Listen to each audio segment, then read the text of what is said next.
जय हिंद दोस्तों, मैं राजीव कुमार आपका अपने YouTube channel Rajeev study centre में स्वागत करता हूं। तो आइए आज हम लोग पढ़ते हैं प्रीवियस ईयर के पेपर को जो एसएससी जीडी और ग्रुप डी के लिए काफ़ी कामयाब है। अगर आप वास्तव में सिलेक्शन पाना चाहते हैं तो आपको हार्ड वर्क करना ही पड़ेगा, और हार्ड वर्क का मतलब है आप प्रीवियस ईयर के प्रश्नों को हल करेंगे तो आपको ज़्यादा बेनिफिट होने वाला है। तो इसलिए आप आइए मेरे साथ हल करते हैं। तो आइए शुरू करते हैं। आज का पहला प्रश्न है, अगर आप नए व्यूवर हैं तो हमारे चैनल को सब्सक्राइब कर लीजिए और बेल आइकन बटन दबा लीजिए, जिससे कि आपको वीडियो समय से मिलता रहे। और वीडियो मैं रेगुलर डालता रहूँगा, तो इसलिए आप जरूर इस चीज़ को ध्यान देंगे। तो आइए हम प्रश्न को देखें। मंच के ऊपर से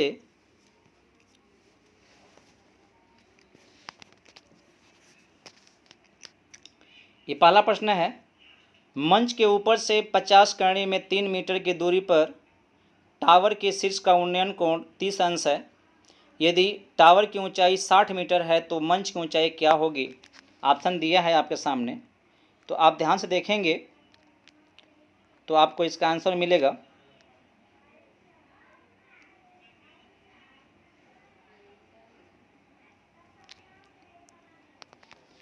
देखिए, ये वास्तव में कहना क्या चाह रहा है। एक ऐसा मंच है जो फर्श पर ही होगा, मंच ऐसा कुछ मंच है, और ज़मीन से ही कोई मीनार होगी ऐसे ऊंची, ठीक है। तो जो फर्श की ऊंचाई है नहीं दिया है, लेकिन मीनार की ऊंचाई यहाँ से लेकर के यहाँ तक की ऊंचाई दे दिया है, ठीक है, और वो है 60 मीटर। मंच के ऊपर से मतलब मंच का ये ऊपरा कोना है, यहाँ से मीनार के शिखर का उन्नयन कोण 30 अंश दे दिया है, 30 अंश दे दिया है। तो आपको ये सवाल कैसे लगाना होगा? तो जो मंच की ऊंचाई उसको x मान लेना होगा, यह भी x हो जाएगा। तो जो मंच के ऊपर की ऊंचाई है मीनार की, कितना आ जाएगी? तो ध्यान देंगे, जो इसका ऊंचाई आएगा, जो यहाँ से लेकर के यहाँ तक का है, वो आएगा आपका, जब कुल 60 है तो -x कर दीजिए, ठीक है। अब इसको हल करते हैं। इस ऊपर वाले समकोण त्रिभुज को लेते हैं, और ये हमको पता ही है 50 कड़ी में 3 ये दिया हुआ है, यह है 50 और कड़ी में 3, ठीक है ना, ये दिया हुआ है। क्योंकि कह रहा है कि मीनार से उस बिंदु की दूरी 50 कड़ी में 3 है जहाँ से उन्नयन कोण बन रहा है, ठीक है। तो इसको हल करेंगे तो क्या पाएंगे? आप लेंगे tan 30 अंश। tan 30 अंश की जो वैल्यू होती है लंब बटा में आधार होता है। तो लंब जो है आपके सामने है वह है लंब 60 माइनस x है, और जो आधार है 50 कड़ी में 3 है, ठीक है।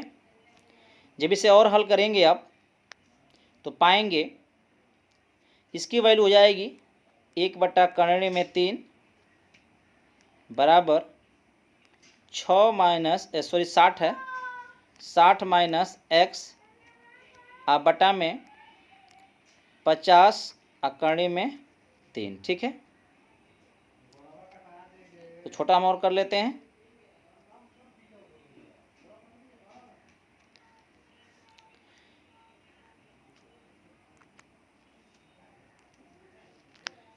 इतना जब हो गया, त्रिज्या गुणा करेंगे आप तो ये आएगा ऊपर 50 कड़ी में 3 हो जाएगा। त्रिज्या गुणा करेंगे इधर आप, तो ध्यान देंगे ये 50 कड़ी में 3 हो जाएगा ना, और नीचे क्या है तो कड़ी में 3 है, वही है, बराबर 60 माइनस x। कड़ी में 3 हो जाएगा कैंसिल आउट, बचेगा 50। 50 को इधर ले जाएंगे तो इधर x आएगा, इधर 60 है, 50 उधर से आएगा तो ऋण हो जाएगा। ये आपकी जो वैल्यू बचेगी x की जो वैल्यू आएगी वो आपको मिलेगी 10 मीटर। ठीक है, तो x हमने क्या माना था, x हमने आप ध्यान देंगे तो पाएंगे x हमने में क्या माना था, तो x हमने माना था इस मंच की ऊंचाई माना था। देखिए x है मंच की ऊंचाई ये वाला, तो ये x जो है मंच की ऊंचाई है, ये वाला मंच की ऊंचाई है, ये वाला देख रहे हैं आप। x का मान आ चुका है, कितने x का मान आया है, तो x का मान आया है 10 मीटर। ठीक है, ऑप्शन देखा जाए तो ऑप्शन आपका सी सही है, जो ऑप्शन आपका है वो जो है सी सही है। ठीक है, ये है आपका सी आंसर सही है।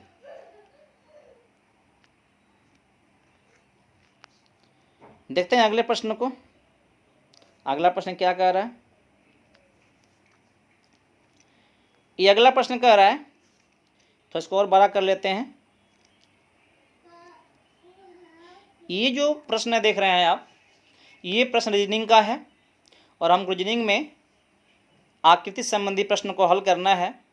विकल्पों में से कौन दिए गए चित्र का निकटतम सदृश्य है, मतलब इन चित्रों में से जो प्रश्न आकृति है उसमें से इस आकृति, ठीक है ना, सॉरी, जो ये आकृति है देख रहे हैं आप, इस आकृति को, ये आकृति इन चारों आकृति में से, जो यहाँ पे आकृति दिए हुए हैं, इन चारों आकृति में से इस आकृति से मिलता जुलता कौन है, तो आप ध्यान देंगे तो पाएंगे यह वाला जो है, जो ये वाला आकृति है ना, ये वाला आकृति, ये आपका इससे मिलता जुलता है। क्यों मिलता जुलता है, तो ध्यान से देखेंगे तो आप पाएंगे, देख लीजिए, देखिए इसमें जो ये दिया है ऐसे दिया है, ठीक वैसा ही देखिए ये भी दिया है आपका, बाकी सब में ऐसा चतुर्भुज नहीं दिया हुआ है। ठीक है, तो हम देख सकते हैं, और जो सेंटर में है ना गोल वाला हिस्सा, ये सेंटर में दोनों में दिया है, तो सबसे अधिक उचित जो है, जो इसके समदृश्य है, वो है आपका बी ऑप्शन। एक बात ध्यान दीजिएगा कि जो ये हमारा फिगर नंबर बी है, देख रहे हैं, जो फिगर नंबर बी है ये ऑप्शन में कहाँ है, तो ऑप्शन में सी वाले में फिगर दिया है बी का मान, तो आपका आंसर क्या होगा, बी नहीं होगा। आप ऐसा गलती कर जाएंगे, तो आपका आंसर जो होगा सी वाला ऑप्शन होगा, क्योंकि फिगर नंबर बी सी वाले में दिया है, तो आपका आंसर हो गया सी। नेक्स्ट प्रश्न देखते हैं। नेक्स्ट प्रश्न आपके सामने है, जो रीजनिंग से भी है, देखते हैं इसको हम लोग। पैटर्न को पूरा करने के लिए सही विकल्प को चयन करें। ये आपको पैटर्न पूरा करना है, तो देखिए पैटर्न में क्या कर रहा है,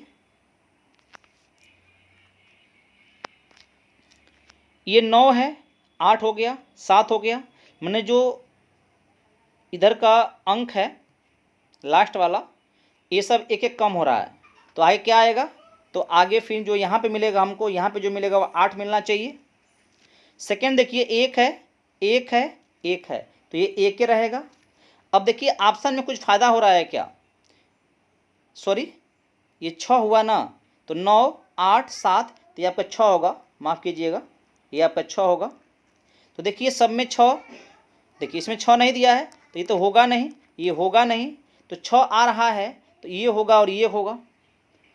इस दोनों में हो सकता है कोई ना कोई, बी और डी में हो सकता है, लेकिन सब में सब कुछ समान है, 6, 1, 5 सब में दिया है, बस अंतिम अंक है, इसमें 6 दिया, इसमें 4 दिया है। अगर बस इसको हम क्लियर कर लें तो हमारा आंसर हो जाएगा। तो ध्यान दीजिए, जो अंतिम देख रहे हैं सब में अंतिम 4, 4, 4 रह रहा है, तो यहाँ भी अंतिम क्या होगा, यहाँ भी अंतिम 4 ही होगा। तो अंतिम 4 इन दोनों में कौन है, तो इन दोनों में 4 जो है इसका होगा, तो ये आपका क्या हो गया, आंसर हो गया। ठीक है ना, नहीं तो आप प्रत्येक को क्रम से करते तो भी हो जाता, थोड़ा सा टाइम लगता, लेकिन कोई बात नहीं, हम विकल्प से भी प्रश्न को हल कर सकते हैं। ठीक है, नेक्स्ट प्रश्न देखिए आज का। नेक्स्ट प्रश्न आपके सामने है,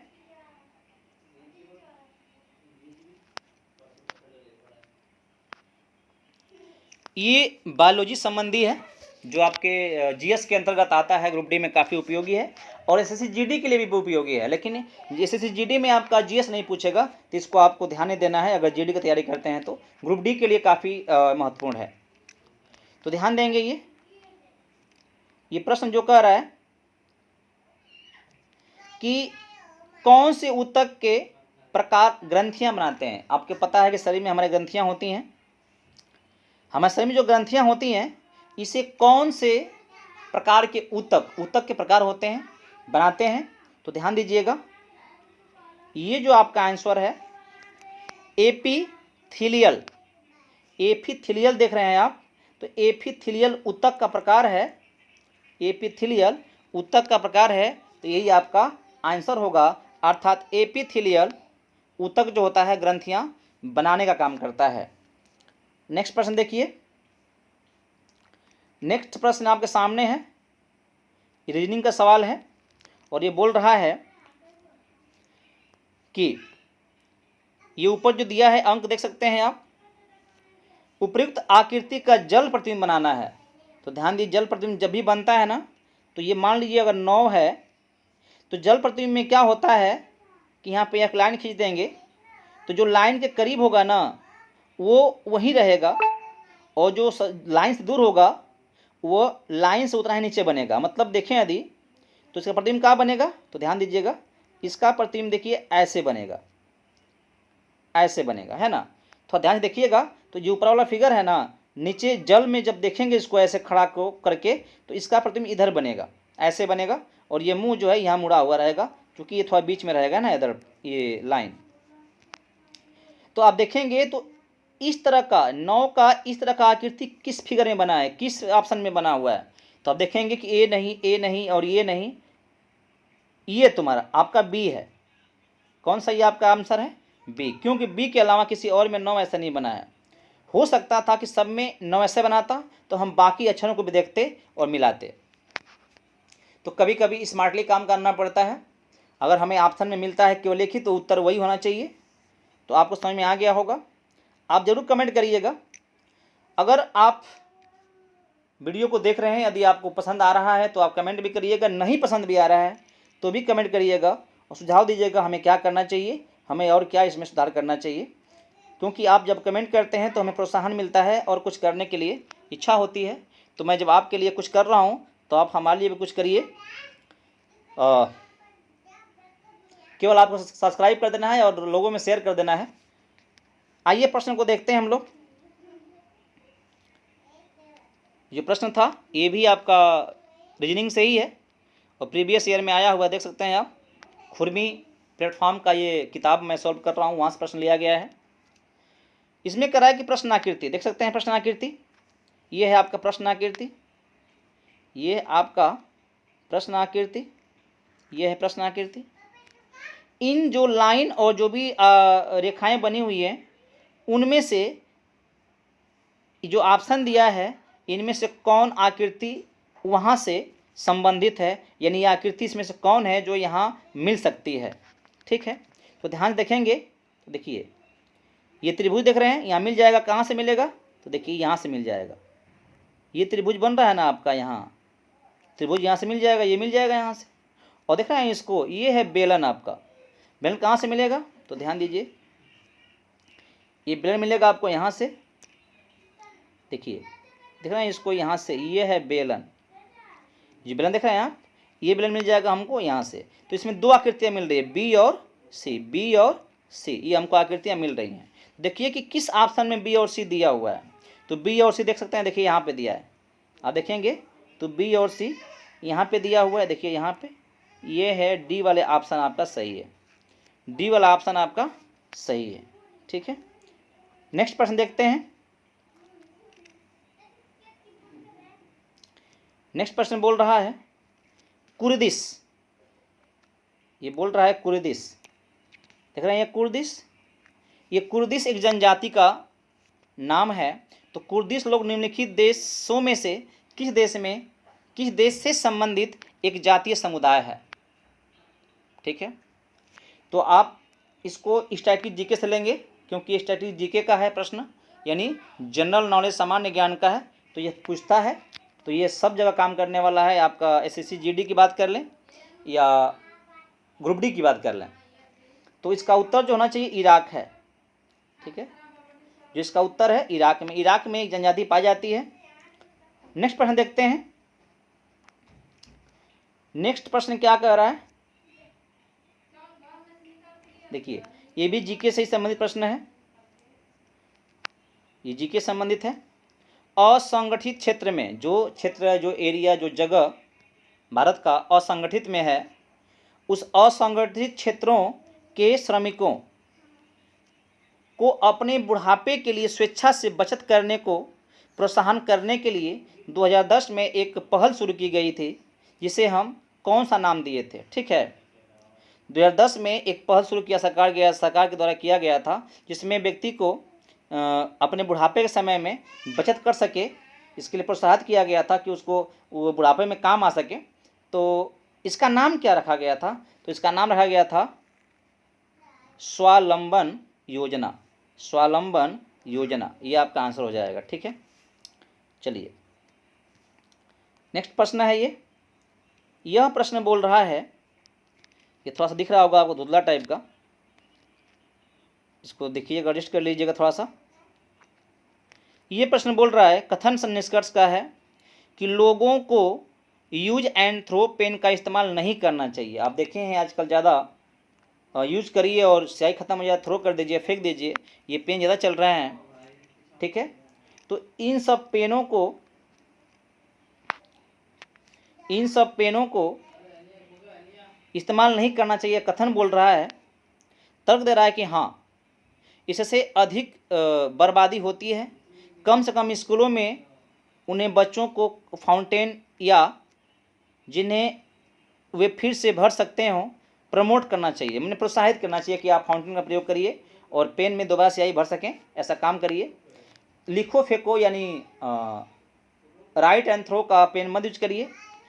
तो आप देख सकते हैं कि जो ये सेकेंड बोल रहा है कि नहीं, बहुत सारे पेन उपलब्ध हैं, इसका कम उपयोग क्यों करना चाहिए। भाई हमारे लिए बहुत अधिक उपलब्ध है कोई चीज़, तो क्या हम उसको सम का यूज करेंगे, क्या उसको हम यूज करते ही रहेंगे, नहीं। तो ये कथन काफ़ी बेकार है, ये इस काफ़ी तर्क जो है सही नहीं है। जो तर्क थोड़ा बहुत सही बैठ रहा है वो है पहला वाला, तो केवल जो है प्रथम तर्क सही है, तो डी वाला ऑप्शन सही होगा, केवल प्रथम तर्क जो है सही है, तो ये ऑप्शन है आपका। अब देखिए प्रश्न नेक्स्ट कह रहा है, ये भी आपका जीके से ही है, और ये प्रश्न बोल रहा है कि कौन सा देश भारत के पूर्व में पड़ोसी देश है।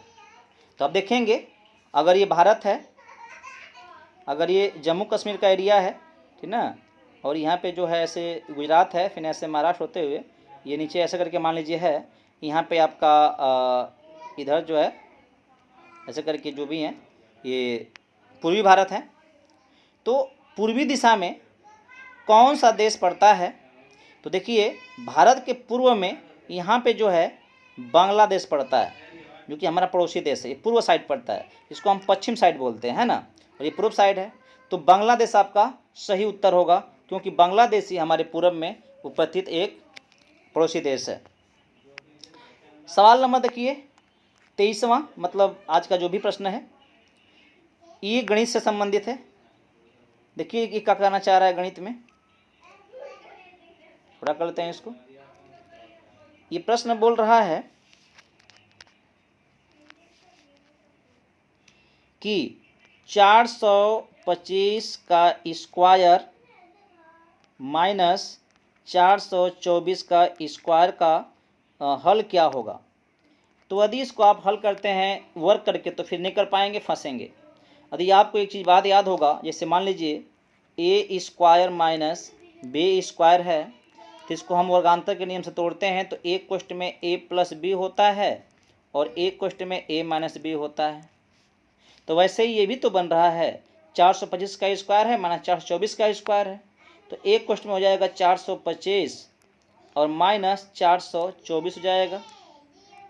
एक क्वेश्चन में हो जाएगा ये 425 प्लस 424, ठीक है। जब इसको विस्तार करेंगे तो अंतर 1 आएगा, गुणते जोड़ोगे आप इसको तो 9 हो जाएगा, 2 2 4 हो जाएगा और 4 4 8 हो जाएगा। गुणा करेंगे तो फिर आपको यही मिलेगा, तो ये आपका आंसर है।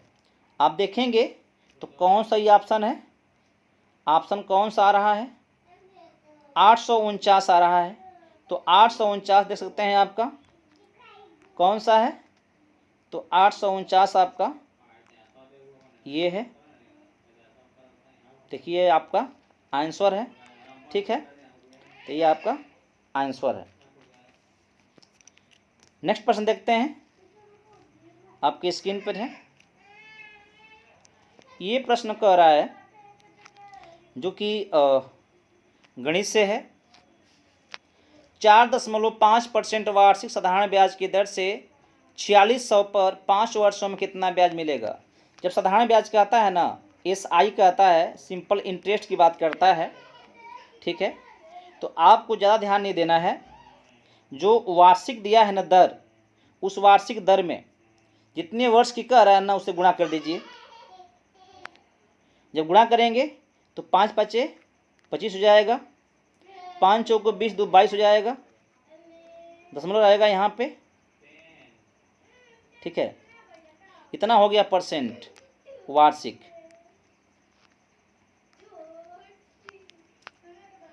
अब इतना परसेंट निकालना है आपका, 4600 का निकाल दीजिएगा तो क्या आएगा, 4600 गुणते 22.5 बटा में 100, जो हल करेंगे वही आपका आंसर हो जाएगा। ठीक है, जब इसे आप हल करेंगे तो आपका आंसर होगा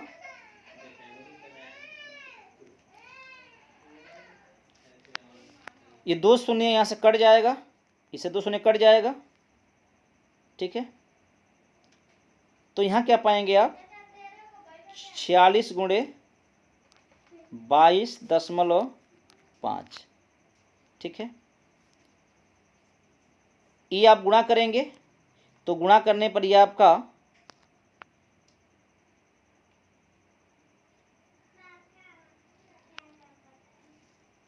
कितना आएगा, गुणा करते हैं, इसको गुणा कर लीजिएगा। ये गुणा करने पाएगा आपका 22.5 गुणते 46, 6 5 30 आएगा, 6 दूना 12, 3 15 हो जाएगा, 6 दूना 12 और 1 13 हो जाएगा, 4 5 20, 4 दूना के 8, 8 2 10 और 4 दूना के 8, 8 1 9 हो जाएगा। ये आपका 0 आएगा, 5 आएगा, 3 आएगा, ये 10 आएगा।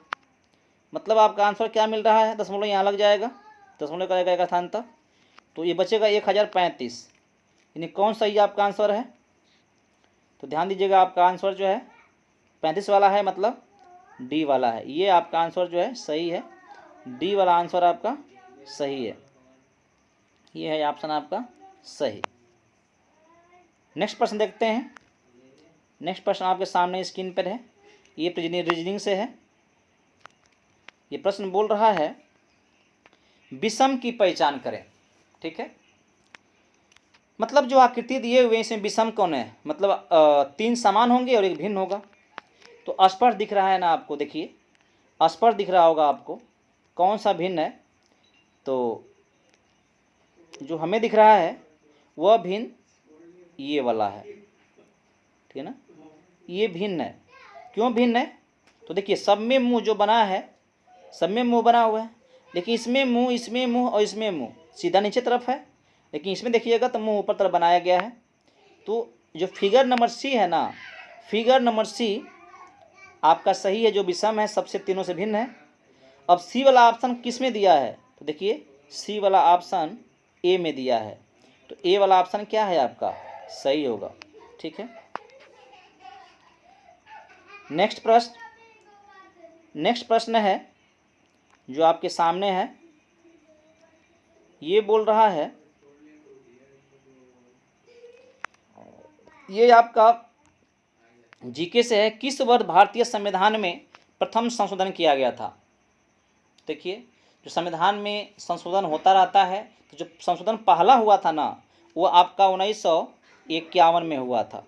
ठीक है, 1951 में हुआ था, ये बात ध्यान दीजिएगा। चलिए देखते हैं नेक्स्ट प्रश्न को।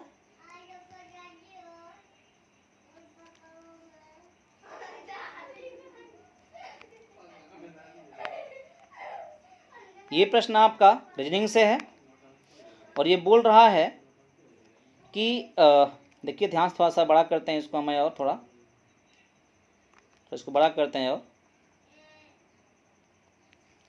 तो पाएंगे आप कि 3, 2, 8, 7 दिया हुआ है ना, तो इसमें कोई नहीं बन रहा हमें। देखिए क्या किया है, ये एक काम किया है, छोटा थोड़ा करते हैं इसको हम लोग, छोटा करते हैं इसको ऐसे। ये क्या किया देखिए, ये 3, 2, 8, 7, 13, 12 क्वेश्चन मार्क कैसे बोल दिया है। तो देखिए एक गैप किया है, ये 3 से 8 गया है, 5 जोड़ दिया है, 8 से 13 गया है, 5 जोड़ दिया है, तो 13 में फिर हम 5 जोड़ेंगे तो वहाँ पहुँच जाएंगे और ये होगा 13, 5, 18। ठीक है, तो कौन सा ये आपका आंसर होना चाहिए। देखिए आपका आंसर जो होना चाहिए वो 18 होना चाहिए, माने ऑप्शन नंबर डी आपका आंसर होगा। नेक्स्ट प्रश्न देखते हैं।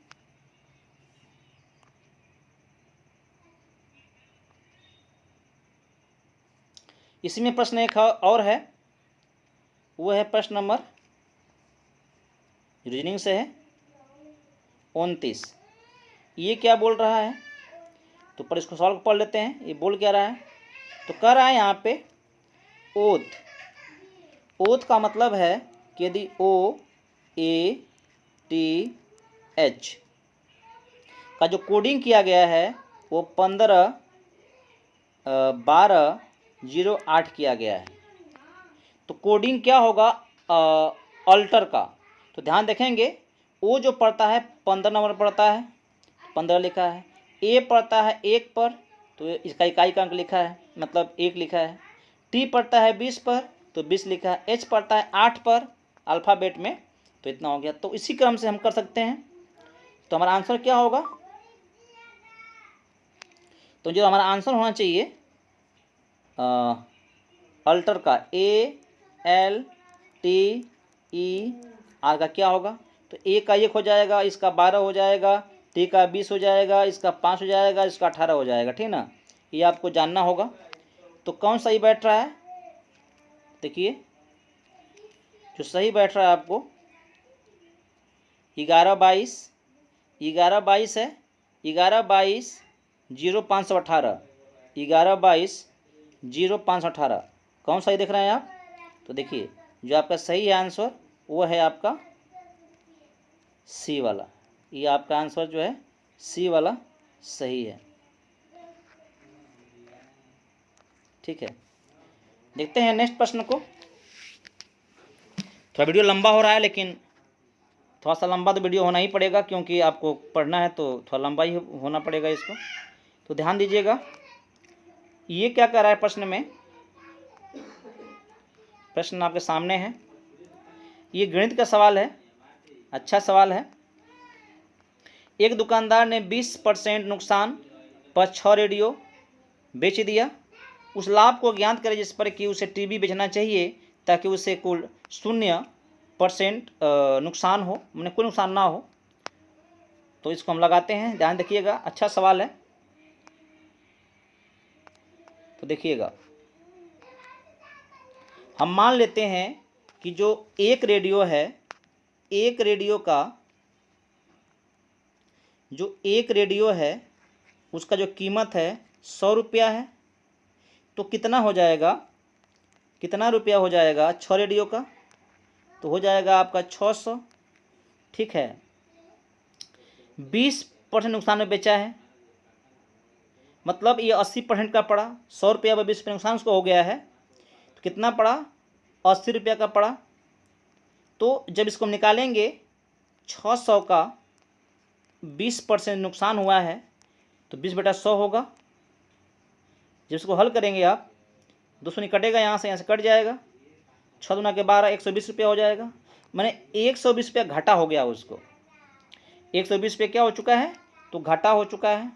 ठीक है, 120 घाटा जब हो गया तो हम क्या करेंगे, टीवी उसके पास से बेचने के लिए, जो एक टीवी है ना, वह 3 रेडियो के बराबर है, अर्थात 300 रुपये की पड़ेगी, 300 की पड़ेगी ना। तो इसे किस लाभ पर बेचे कि जो हानि हुआ है ना वो कवर हो जाए, मतलब जो हानि हुआ है वो मिल जाए, एक्स्ट्रा लाभ हो जाए इसको यहाँ से। तो ध्यान दीजिएगा,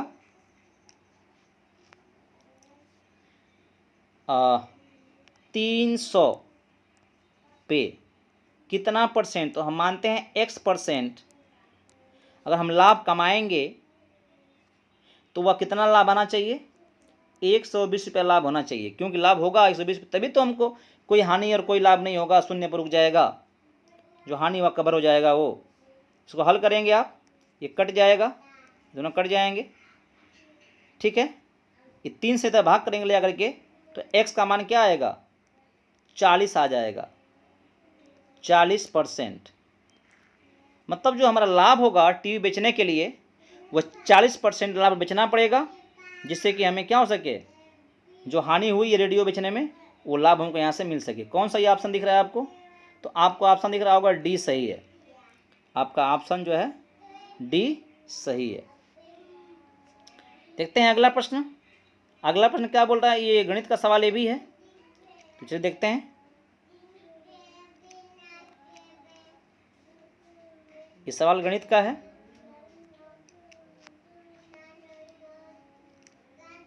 थोड़ा इसको बड़ा करके देखते हैं, सवाल लिख लेते हैं तब आगे बढ़ते हैं।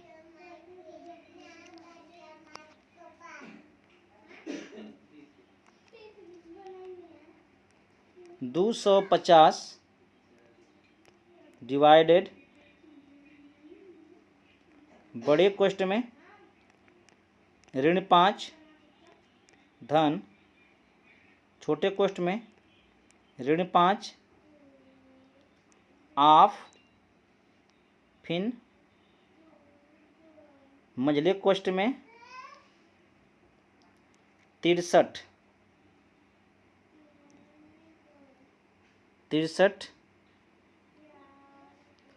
फिर भागे है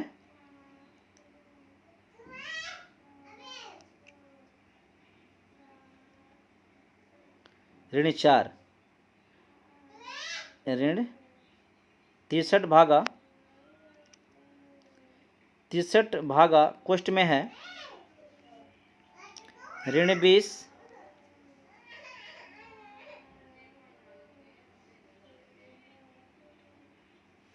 है। देखते हैं क्या है, -20 है क्या है, 28 है, ऋण जो है 28 है, ठीक है। तो ऋण जो है 28 है, ये आपका 8 है, 28 है ऋण, फिर डिवाइडेड बाई ऋण 4 है, कोष्ठ बंद, मंझला कोष्ठ बंद और बड़ा कोष्ठ भी बंद। इसका हल क्या होगा, तो ध्यान देखेंगे, सवाल मैं लिख चुका हूँ, बस ये हल करना है।